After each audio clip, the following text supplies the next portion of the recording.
Did you know that Honkai styles Anaxa references Socrates, classical Greece, and even Abbasid Baghdad? Anaxa is one of Amphorus' most enigmatic Chrysos heirs. He's the planet's most well-known blasphemer, the one who questioned the sanctity of the Titans and cast doubt on the flame chase journey itself. He stirs the pot at every occasion he gets. Even as the world around him is collapsed into the Black Tide's onslaught, he pursues his radical experiments and continues arguing with his contemporaries, all in the name of learning the truth about the world around him. To say that this has made him controversial is an understatement, as his heretical experiments eventually lead to his death sentence by Akama's assembly, a fate that he welcomes laughing as he tears out his own core plank. Anaxa's philosophy and the public's reaction to it is chock full of references to several infamous historical figures who were also charged with blasphemy and faced their society's wrath to varying degrees. In this video, I'll be comparing Anaxa's life and theory to three of these people.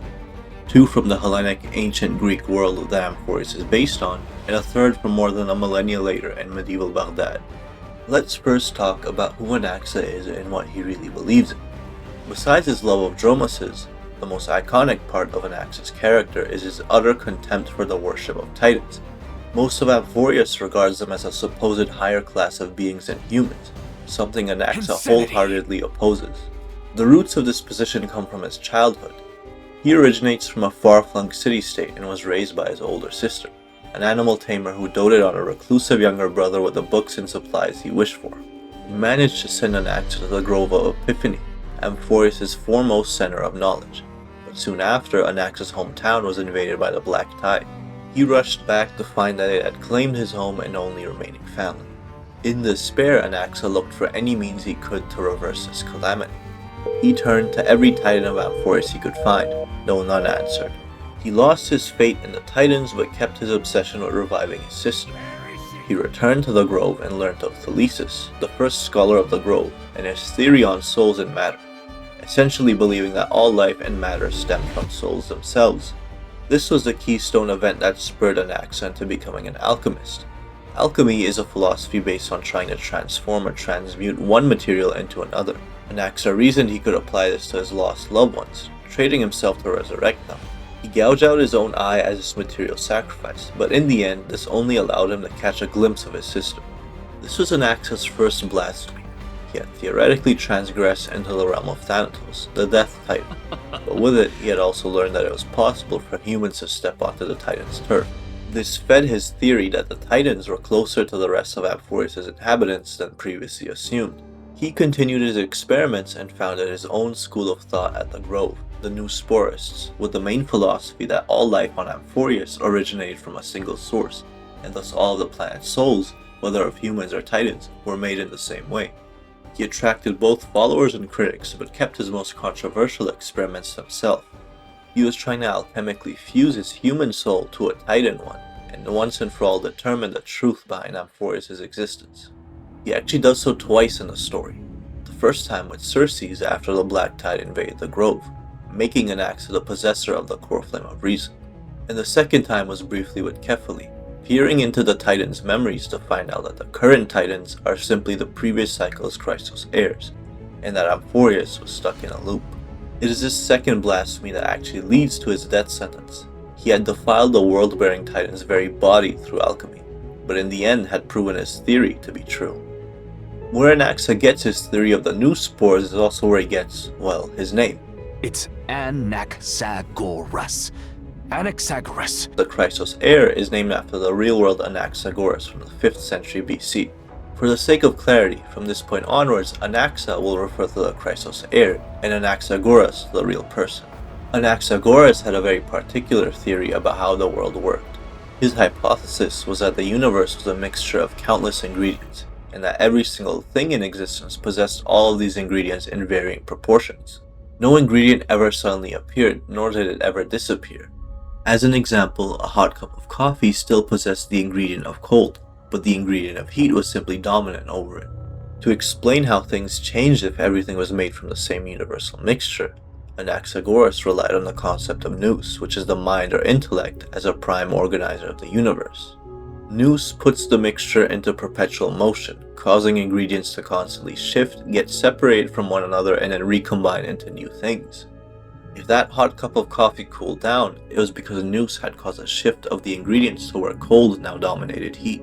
Per Anaxagoras, living beings, those with a soul, are specifically controlled by the Nous, granting them the ability to perceive and distinguish things from one another, and linking them to a broader cosmic Nous that he states is responsible for planets, the sun, and the stars. This part of his theory is wholeheartedly what Anaxa himself believes, that everything with a soul comes from our first original Nous spore. In Star Rail, we learned that this was the Demiurge, which eventually became Bigrini. The Demiurge was originally intended as a core of Iron Tomb before Lygus blew it up with a Stellaron, which would have made it Amphoreus' original Nous, its organizer within Anaxagoras' framework. Anaxagoras' theory was controversial in 5th century BC Athens for the same reason Anaxa was branded a heretic. Both believed that the earth, sun, and sky were born from a Nous, rather than the work of titans or members of the Greek pantheon. And though Anaxagoras then faced a death penalty, he was exiled from Athens and died starving and impoverished. Ironically, the specific piece of blasphemy that caused his exile is very similar to Anaxa's own. Just like how Anaxa had supposedly defiled Kephili, the bearer of Amphoreus' son, Anaxagoras was charged specifically because he claimed the sun was simply a rock, rather than the manifestation of Helios. Anaxa's own fate is more serious. He is condemned to death pretty much unanimously by all of Achaemen's assembly, including two factions that had just moments earlier been arguing viciously with each other about whether or not the flame chase journey should continue. The public spectacle of Anaxa's trial and his character as a whole are direct references to another Hellenic philosopher, who met his end only a few decades after Anaxagoras. One of the most foundational figures in Western philosophy, it's none other than Socrates. Anaxa's trial echoes Socrates' own in countless ways. First, they were extremely public figures who often mockingly drew the gaze of their entire society. Anaxa is known both as a great performer and the dromos dressed in finery for his constant antics and very public disagreements with his colleagues at the Grove, and Socrates is described by his own loyal student Plato as a gadfly, an irritating bug constantly buzzing around Athenian society, poking and probing at it non-stop. They both end up acquiring quite a notable following. Socrates' admirers include some of Athens' richest aristocrats and generals, whilst Anaxa ends up with the deliverer of Amphoreus and two other Chrysos heirs under his mentorship. They end up as prominent figures at very precarious times in their societies. The Black Tide has, by Anaxa's life, engulfed nearly all of Amphoreus. The flame chase journey has progressed to just the last few remaining core flames, and Achaemen is caught in its own internal struggle between Aglaia and the Council of Elders.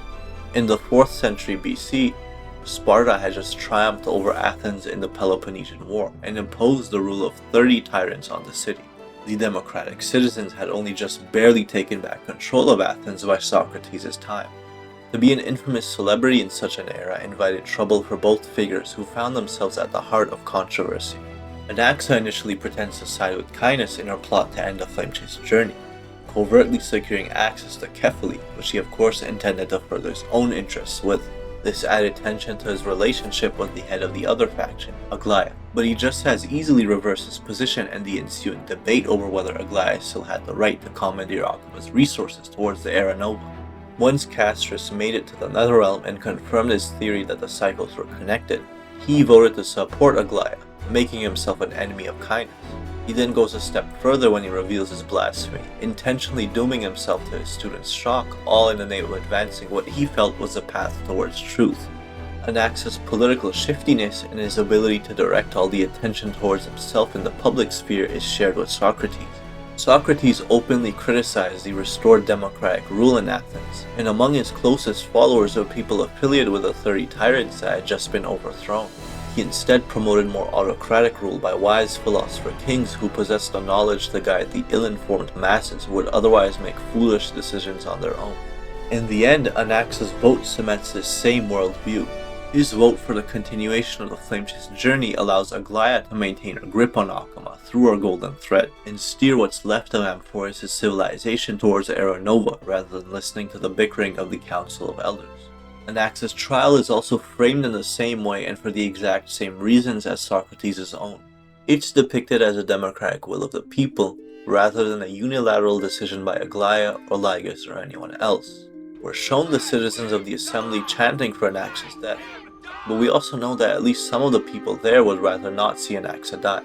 Even Aglaia herself hesitates to sentence him. Socrates was charged for blasphemy and corrupting the youth, something Anaxa's character story even references word for word, stating his 3 sins were academic defamation, religious heresy, and corrupting youths. Athenian citizens acted as jurors like Alcma's assembly, voting to sentence him to death by drinking poisonous hemlock. Like Anaxa, who stood there with a smile on his face, Socrates took the matter pretty lightly, joking that his sentence should instead be free meals and fully assuring his friends and followers that he would not flout the law. The fact that, ultimately, Anaxa takes his own life by tearing out his core flame rather than being put to death by an executioner parallels Socrates drinking the poison himself. Ironically, Socrates was critical of Anaxagoras' worldview. It's interesting to see the scope of Hellenic philosophers that influenced Starrell's Anaxa. Besides these two, however, Anaxa's heresy also references a different society in a much later period, the medieval Islamic Abbasid Caliphate. You might wonder how this ties together with the obviously Greek-inspired Amphorius, but the medieval Islamic world had a long history of interacting with classical Greek thought. Socrates' own philosophy was actually absent in most of Europe by the Middle Ages, but many of his students' works were translated into Arabic in the Islamic Caliphate's centers of knowledge like Damascus and Baghdad.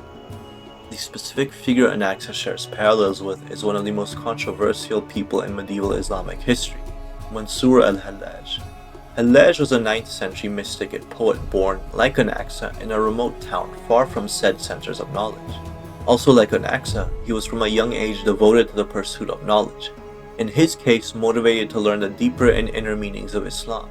He thus embarked on the path of Sufism. Sufism, in very simplistic terms, is Islamic mysticism, which de-emphasized worldly life to instead promote a deeper, closer understanding of one's relationship with God. The Sufi's path aims to get as close to God as possible, striving to ultimately purify oneself from everything other than worship of God, and eventual surrender to the divine. Many Sufis lived ascetic lifestyles, and for some time, Hallaj was a roaming traveler, making the pilgrimage to Mecca and visiting cities around the Middle East, Central Asia, and India to preach, teach, and write. He thus obtained disciples before eventually ending up in the Abbasid capital, Baghdad, at the turn of the 10th century.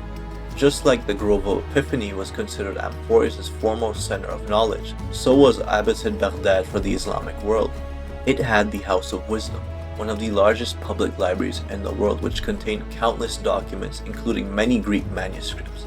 Generally, Baghdad was a hub for scholars from east to west until 1258, when the Mongols invaded, wreaking havoc on the city and destroying the House of Wisdom. Baghdad and the Caliphate in general faced considerable political tension at the time of Hallaj's arrival, not unlike Amphorius' own troubles in Anaxa's lifetime. A sect known as the Karmatians had risen up in Arabia and launched attacks across the realm.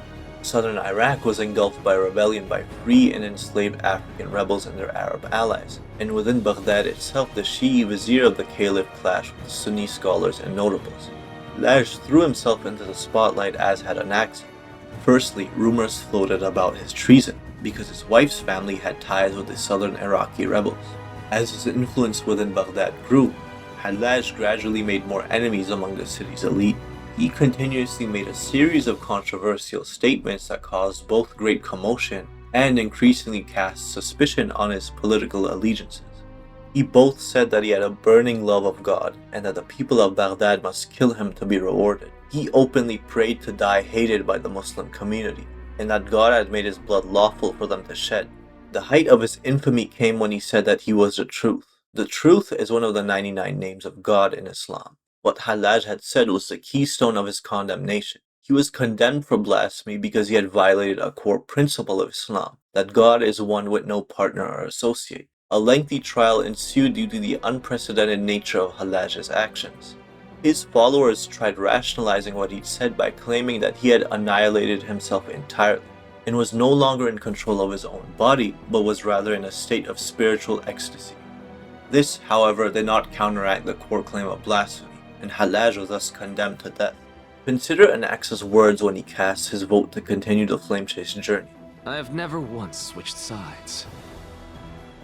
Because I, and I alone, am the truth. He actually directly quotes Hallaj, and though the ideological context is starkly different, there are several similarities. Anaxa admits that in the end he did not care at all for the worldly politics Akama was embroiled in. He had left all that behind in his quest to understand how Amphorius worked at large. This is not unlike the Sufi ascetic lifestyle either, making the material world a secondary focus compared to a larger spiritual quest. Hallaj's open calls for his own death is even more like Anaxa than Socrates'. In the build-up to the citizens' assembly, Anaxa had very clearly accepted his impending death as a result of his merger with Circe's core flame. But even before this, his behavior clearly exhibits a total disregard for his own life if it would benefit his pursuit of knowledge. It's even noted as such in the Scepter's logs. The way Anaxa passes away is also a potential reference to the defense Hallaj's disciples put forward. We see Anaxa fade away into nothingness by his own hands, a self-annihilation in a very literal sense. No such outcome happened with Hallaj, who was instead publicly executed. Ultimately, both of them found themselves sentenced to death due to a key piece of blasphemy that no one could defend them from, after long periods of already having become polarizing figures in their societies. In the end, Anaxa is truly one of Star Rail's most enigmatic characters. Amphorius is a case study of the universe at large, and Anaxa represents reason within this tiny microcosm of the galaxy in such a particular way. They could have made him another Herda-type character, a peerless genius who effortlessly gets things right, but instead he clashes with every aspect of his world on the path to learn. He walks the heretical, wrong path, and there's never any guarantee he'll be right.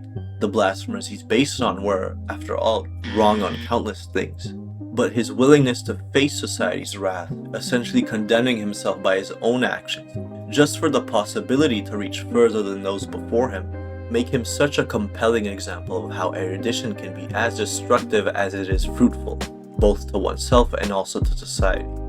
That's all from me. I hope you enjoyed the video.